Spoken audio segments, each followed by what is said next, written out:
Hi, I'm Harout Markarian, and this is Mobility and Inclusion, the show where we share the powerful stories of people with disabilities and daring entrepreneurs making waves in our world. From technological innovations to best practices in business, we'll learn what it really means to live in an inclusive and universally designed environment.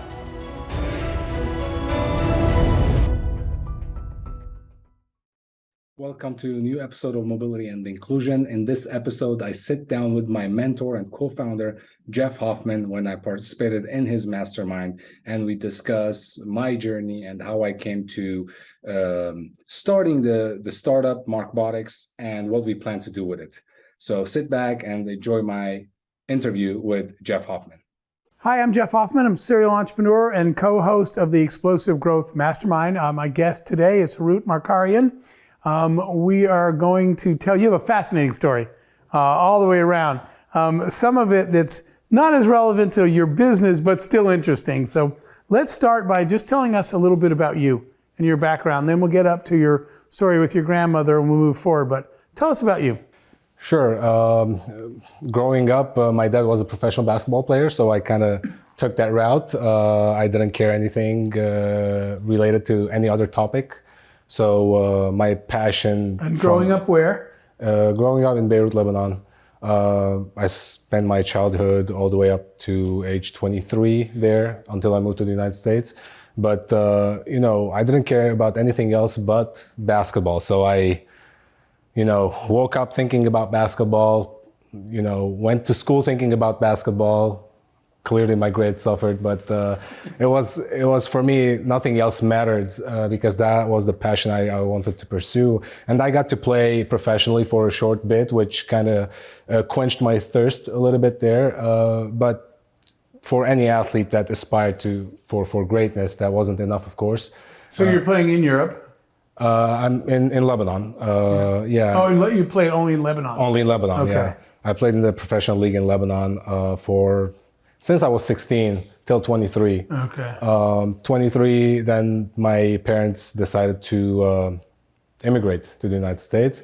And there was a huge, give and take between me and my parents.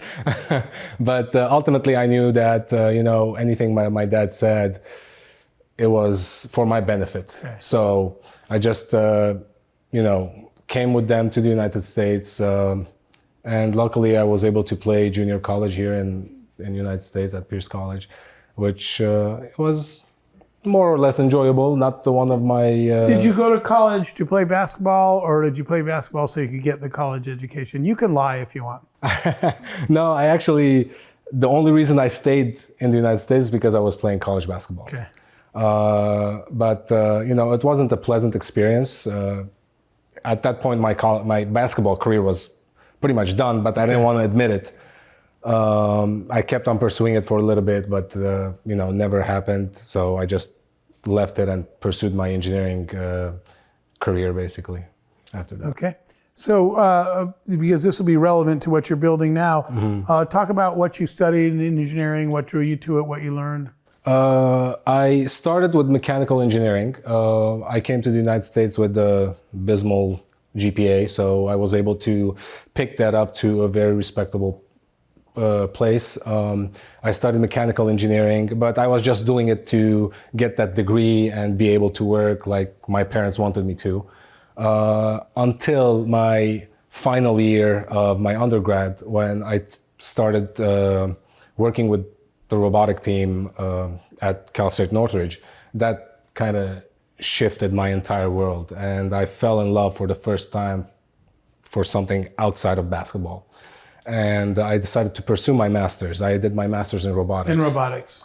And when I did my master's in robotics, I participated in this project that assisted a significantly paralyzed person to propel his wheelchair through his thoughts.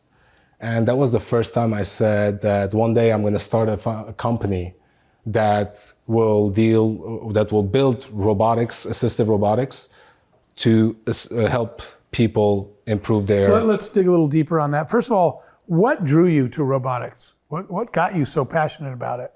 So my senior design in my undergrad, we were a team of 6, 7 that we were preparing for a competition in Michigan. It was an international competition where you had to build an autonomous robot to maneuver a certain course, an obstacle course. And when I was working with that team, I was the leader of the mechanical team. So I designed the robot, I did the mechanical work, the electrical work, I did the navigation software. So it was a very fulfilling experience in terms of taking or participating in these various small sections of the project. So that's kind of like really gave birth inside of me of the passion that I have for robotics, specifically for robotics to impact people's lives. So now let's talk about this wheelchair project that you were on. That's pretty fascinating to propel your wheelchair with your thoughts. I mean, absolutely. I could do it if I was going downhill, but other than that, I probably can't. No, it's actually tougher than I thought it would be because when we were testing the robot, so the way it works is you wear a helmet. The helmet has electrodes, and the more electrodes are attached to your skull, the better the signals get transferred to the computers, to the motors. And you start thinking thoughts, and the thoughts are picked up by those electrodes as electrical signals. And those electrical signals through voltages get transferred to the motors, and the motor will propel the wheelchair. And it takes practice actually, so it's not very intuitive because I was trying to test a robot and I was like barely able to move it forward and backward. So it was counterintuitive for me. But when the actual person, the person with disability came to test his chair, it was like second nature to him. He was like on the chair and like going around right, left, going at various speeds. It was fascinating for me. And when I saw that interaction between him and his chair and how that made him feel, it's like kind of gives me goosebumps every time I tell the story. That was an impactful moment for me and for him at the same time. And that's when I decided that one day I will start a company working with robotics to impact people's life. Okay, that is fantastic. So at that point, you suddenly got a passion and a mission, right? Use robotics to improve the quality of people's lives. What'd you do next? Well, unfortunately, I didn't do anything right after. I just, got the degree, went to work. I worked for an aerospace and defense company for almost 15 years. And that was kind of what I was doing. And I was okay with that. I actually loved what I was doing. And I always say this, I never once in my life worked just to get a paycheck because I enjoyed what I did. But it came to a point where I felt like I'm not having a direct impact on people's lives. What kind of stuff were you working on? I worked on the C-17. I worked at Boeing with the C-17. So I did an air refueling project, autonomous air refueling project, which was really cool. I worked on the F-5 T-38 with Northrop Grumman. So all military stuff, which was very cool. I got to visit a lot of military bases, Air Force bases around the country, and met a lot of great military personnel, which was also an impactful journey. I don't think I would be here right now if I didn't have that experience. Okay. So it was all eye-opening experiences for me.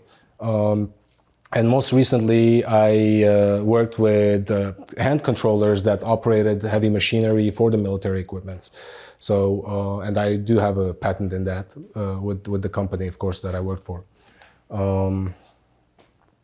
And now I decided to move over to have a more direct impact on people's lives through the company that I'm Okay, so let's talk about that. The people's lives, obviously a broad topic, but specifically you have focused on people with disabilities. Correct. And being able to use technology to improve their quality of life. Absolutely. Talk about your own personal experiences and what got you focused on that. So as I mentioned earlier, the first time I really knew about the disability world was through my experience with the wheelchair and the paralyzed person. But the turning point came when my grandfather and grandmother, due to old age, became completely dependent on caregivers and family members. And one day I was seeing how my aunt, my mom, my uncle, they're not significantly, but they were older than me. So they were struggling to carry their parents, to place them from one place to another, and then to have, changing clothes. So one day I told my aunt that, you shouldn't do this. Since I'm here, I will carry grandmother to wherever you want to put her. And as I pick her up, her legs are completely dead, so she can't move them. And one of my legs got stuck between hers. And as I moved her over, I wasn't able to relocate my one leg. Sure. So I knew we were gonna fall, and I was, looking around to, a sign from God to kind of save me in one way or another. Luckily, there was a perfectly empty couch next to us, so I shifted my entire weight on the couch and we fell on the couch. And I was so pissed when that happened, because a lot of the ramifications to people with disability happens from falls. And I said, it has to be a better way. And I'm like, I don't want to wait any longer. I want to start my company right now and build robots, assistive robots, to help people with disabilities perform the activities of their daily living. So that's it's a really poignant story, right? And it's I can sort of feel your frustration, right? In a mode when you literally know you're falling and you're thinking, this shouldn't be, right? This shouldn't be happening at all, but it is, and it happens all the time. You said that falls are the single biggest issue. What is the cause of those falls? Is it trying to pick something up? Is it just trying to move from place to place? Where do most of these happen? Well, usually it's mobility-related issues. So people with mobility issues have a higher risk of falling, whether they're picking something up or whether they're moving around in their homes. They shouldn't be doing extensive things. And I know extensive is kind of like a broad term, but extensive for certain people could be as much as even picking a utensil up from the ground if they dropped it, for example, right? That would be considered extensive work for them. My neighbor fell, and she wasn't someone with a disability, but she had a hip replacement surgery, and she fell because she was trying to pick up her morning newspapers. And she hit her head and she was bleeding. So when I started seeing all these patterns and read all these statistics, I said there should be an easy enough solution for this that we can put in the market and make it available for these people, so they don't have to risk a fall. So at that point, I assume you went and did a little research. Did you find anything in the market really to help back then? So I did some research. I was more asking pediatricians, like people in homes, elderly centers, elderly care centers. And I was just trying to find their needs. Okay. I didn't know what product to go to market with. But when one day, one guy with a spinal cord injury came to my podcast and said, listen, man, if you invent something like this that assists people in picking things up from the ground, that will be beneficial to a lot of people with various disabilities. So that was the time when that idea or the light bulb went through my head, and I showed them a scaled prototype of something similar that I worked when I was doing my master's in robotics. And he said, this is exactly what I'm talking about. So after that, I went ahead and created a real prototype, an actual size prototype. Wait, so what was it? How big was the scale prototype then? Scale prototype was about maybe 10 inches. But that was something you had built yourself? Yes, correct, yes. And I mean, the actual prototype right now, I built it myself as well. It actually took me 3 months to build it because I used products from off-the-shelf products. I was going to ask you, it's off the shelf, right? Everything is off-the-shelf products. I'm not saying that that's what's going to go to the market, but this is enough to prove the concept. So that was the next step, prove the concept. Correct. So you started a company. I started a company, and I was trying to see how I'm going to get funding to bring this to the market, and what are the best ways to deliver this to the market. And it was a learning curve. So it was an educational journey for me because it's something that I've never done before. So I was learning as I was going. But with my prototype, with the company, I started doing a lot of visits to people who I think would benefit from the product, just to have them give me a feedback on whether or not this is useful for them. Tell us about a couple of those type people. Tell us a little something about people. So most recently, I got acquainted with this one kid who's Shriners patient of Shriners Hospitals, Sure. and I invited him to my house to test the robot.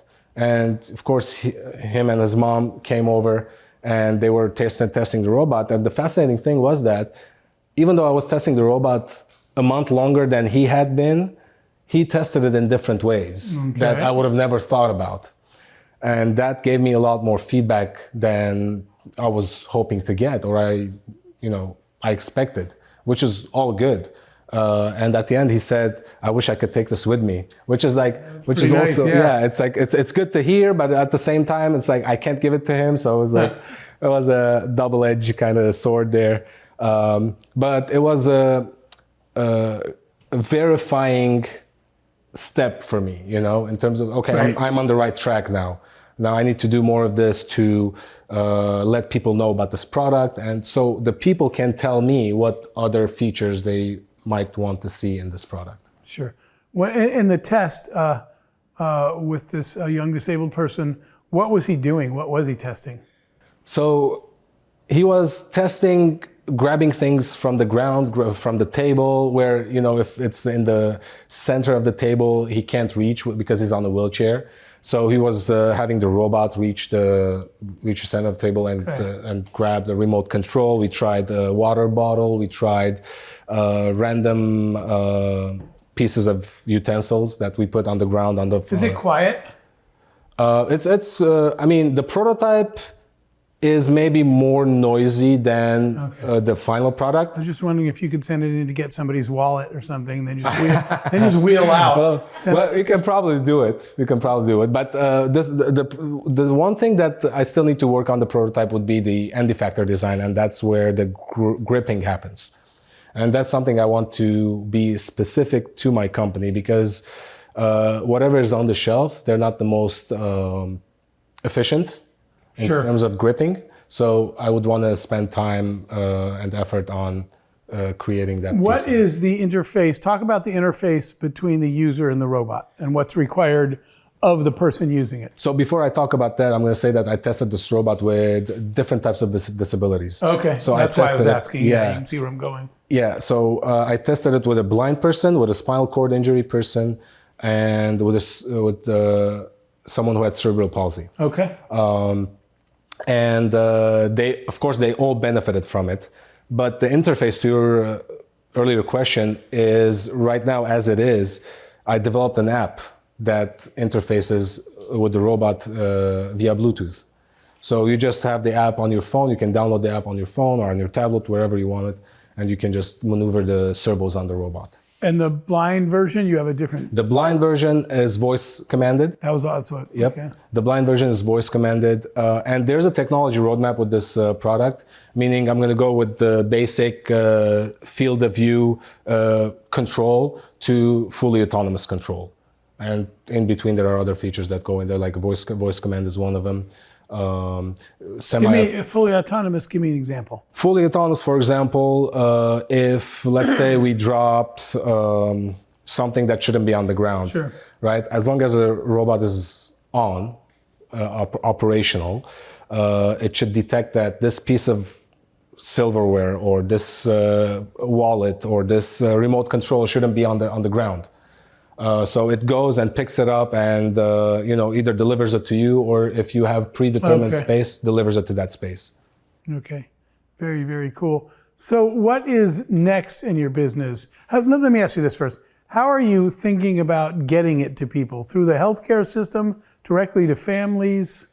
Right now, I'm going after families directly. Okay. Because I don't have the ties, being a new company, the ties to the healthcare system are limited, or I don't have them. I'm still establishing them. Okay. So that's a work in progress, but in the meantime, I'm testing it out with the families directly. But in my business model would be only 5% direct sales in terms of B2C The rest is more B2B. That's what you want to evolve to. Correct. Patents? I do have a provisional patent on this and on 2 other products that are in the pipeline. Okay. What other types of products? Just different robots, or? So, I mean, well, when we say robot, we can think of this tripod as a robot. It's a broad term. But what I have in the pipeline, one is an automatic pill dispenser for people with amnesia. So this has a digital clock on it and the display. For example, if I'm taking care of my grandmother and she's not remembering to take her pills on time, this pill dispenser will dispense pills and make an alarm noise that, okay, it's time for you to take your pill, and these are the pills that you need to take. Of course, someone preloads them. Okay. And if I buy both products, the robot will just bring it over and put it in my mouth. Exactly. That's a pretty good. Maybe not put it in your mouth. That's a liability there, but it will hand it over to you. And what else? So that's interesting. You said 2 different products. And the other one, it's an autonomous wheelchair for public use. And when I say public use, I mean in airports, museums, theme parks. So these are wheelchairs that people can order via an app. We're going to develop an app, and we're going to you can download that app, much like Uber. Instead of ordering taxis, you're ordering wheelchairs. And you can, for example, there's a lot of difficulty for people with disabilities to maneuver through airports because they have to wait for an attendant to bring them the chair, yes, right. because they give their chairs away. So when they do that, it's a lot of miscommunication between the patient or the person with disability and the attendant. So we're kind of like eliminating that miscommunication, and a lot of times people and airlines don't have the dedicated personnel for this. So they just use whoever they have on staff to do it. So I think it's a benefit to both parties, both people with disabilities and the airlines, to have this available for them. So the patient will go, or not the patient, the person with disability would go and just order a chair. The chair would come to them autonomously, and they will input wherever they want to go. If it's TSA, the chair will take them through TSA, and they will take them to their final destination, wherever the gate is. Pretty cool. Will it go fast? Because if I'm late for a flight, I'm just going to order one. A lot of the problem is that by people waiting for the attendants to come in the system, they missed that flight. You see that in the airport all the time, people sitting there saying, when is somebody going to come get me? Yeah. Well, I think it's fantastic that you have focused your life on the intersection between technology and helping people who can't help themselves always. Yeah. I think that's a great use of technology, and I assume you and I have talked about this before, though.